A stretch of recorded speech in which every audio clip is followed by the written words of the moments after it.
ભારતનો શાનદાર વિજય, ફાઇનલમાં આર્જેન્ટિનાને આપી માત. નવી દિલ્હી ખાતે રમાયેલા કોગ્નિવેરા આંતરરાષ્ટ્રીય પોલો કપની અત્યંત રોમાંચક ફાઇનલમાં ભારતીય ટીમે આર્જેન્ટિનાને પરાજય આપીને 2025ની ટ્રોફી પોતાના નામે કરી છે.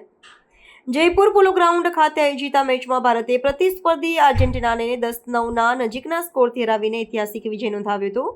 5 વર્ષના લાંબા અંતરાલ બાદ રાજધાની દિલ્હીમાં આંતરરાષ્ટ્રીય પોલો સ્પર્ધાનું આયોજન થયું હતું, જેને નિહાળવા માટે મોટી સંખ્યામાં ખેલપ્રેમીઓ અને મહાનુભાવો ઉપસ્થિત રહ્યા હતા.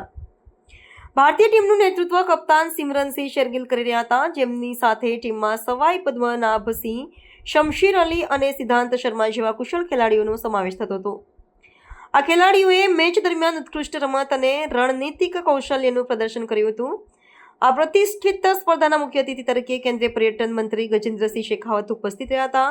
તેમની સાથે કેન્દ્રીય મંત્રી કિરણ રિજ્જુ અને સાંસદ તથા પોલોના સંરક્ષક નવીન જિંદાલ સહિત અનેક દેશોના રાજદ્વારીઓ પણ આ પ્રસંગે હાજર રહ્યા હતા.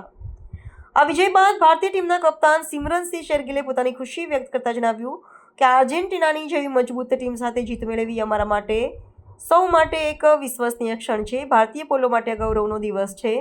જયપુરના સવાઈ પદ્મનાભ સિંહે પણ આ જીતને ઐતિહાસિક ગણાવતા કહ્યું કે લગભગ 10 વર્ષ બાદ ઘર આંગણે આંતરરાષ્ટ્રીય મેચ જીતવી એ ભારતીય પોલો સમુદાય માટે અત્યંત મહત્વપૂર્ણ છે. આ જીતે ભારતીય પોલોને વૈશ્વિક મંચ પર નવી ઓળખ આપી છે.